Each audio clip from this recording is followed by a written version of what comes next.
Bonjour les amis, j'espère que vous allez bien, c'est le Général Alligator. Alors aujourd'hui nous allons parler de cette jeune dame, cette américaine qui, qui a porté plainte à ses parents parce qu'elle leur reproche le fait de lui avoir donné naissance sans avoir demandé sa permission.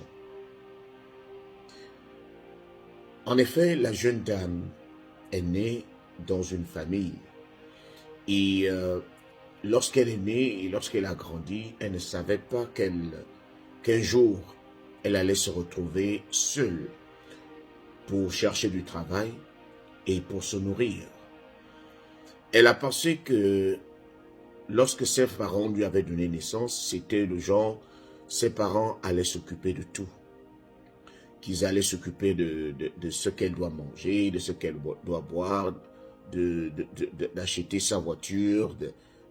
Elle allait s'offrir des vacances de rêve comme elle veut. Et tout cela devrait être payé par ses parents.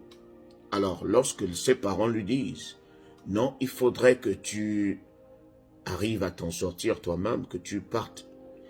Il faudrait que tu ailles rester à ton compte, que tu t'occupes de toi-même. Elle leur a porté plainte.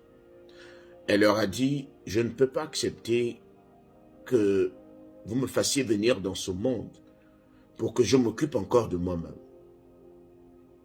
Donc, ils sont allés au tribunal et elle a gagné. Alors, le tribunal a demandé à ce que ses parents lui donnent 5 000 $ chaque mois. Et 5 000 $ en francs CFA, ça ferait pratiquement 2 500 000 minimum. Ça fait plus, mais nous allons garder 2 500 000. Alors, ses parents ont fait appel. Ils ont trouvé que c'était exagéré. Ils ont fait appel et ils ont été écoutés.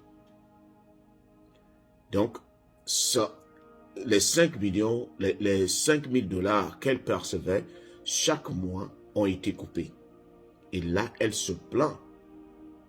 Elle est en train de dire que c'est anormal. Elle n'aurait pas dû naître. Si ses parents savaient qu'ils ne pouvaient pas s'occuper d'elle, ils pouvaient lui demander.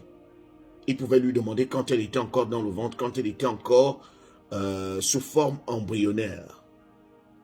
On aurait pu lui demander si elle voulait venir dans ce monde. Mais comme on ne lui a pas demandé, ses parents sont censés s'occuper d'elle. Alors elle a décidé de lutter pour tous ces enfants qui sont dans les ventres des mamans. Elle demande à leurs parents d'aller d'abord voir un médium. Si le médium peut parler à leurs bébés qui sont dans le ventre pour leur demander s'ils veulent venir au monde.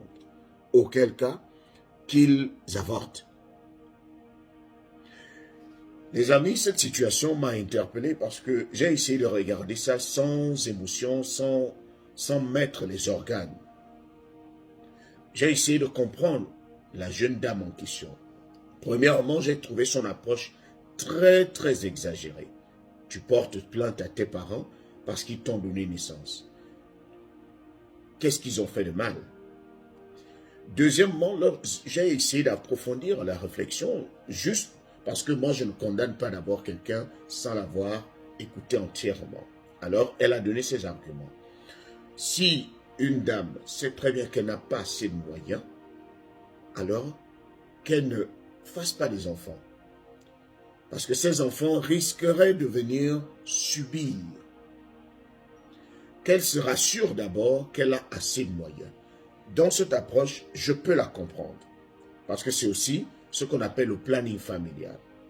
Il est anormal que le sel avec lequel tu es censé préparer le coq n'est pas d'abord suffisant, mais tu veux aller égorger un bœuf.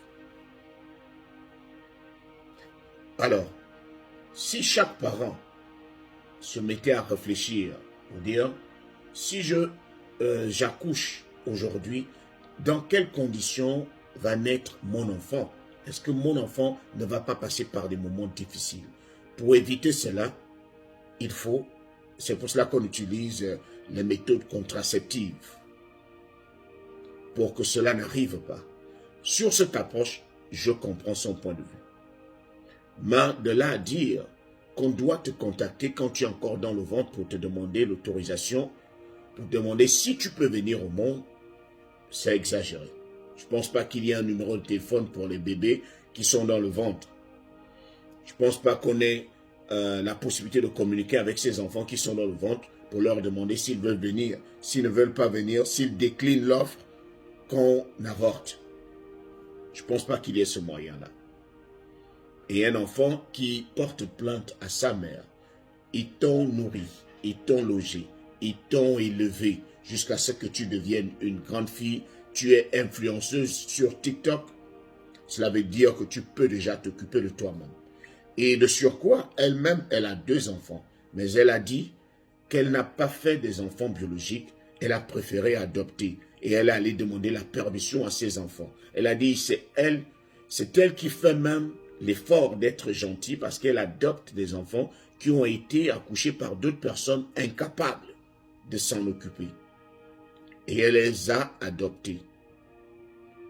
Donc elle souhaiterait que dans chaque famille, que les mamans, que les papas communiquent d'abord avec leurs enfants qui sont dans le ventre avant de les accoucher.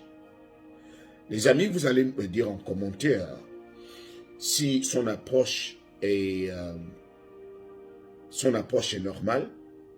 Bon, déjà, moi je tiens à vous donner mon point de vue. Je ne trouve pas son approche normale du moment où les parents ont tout fait pour que tu grandisses, tu es en bonne santé. Donc, il est normal que toi, tu arrives à t'occuper de toi-même. Où pensais-tu être? Dans quelle vie pensais-tu être?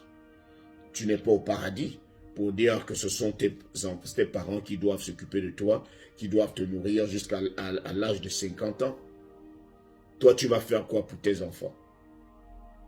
Donc, c'est un peu ça. Vous pouvez me dire en commentaire ce que vous en pensez.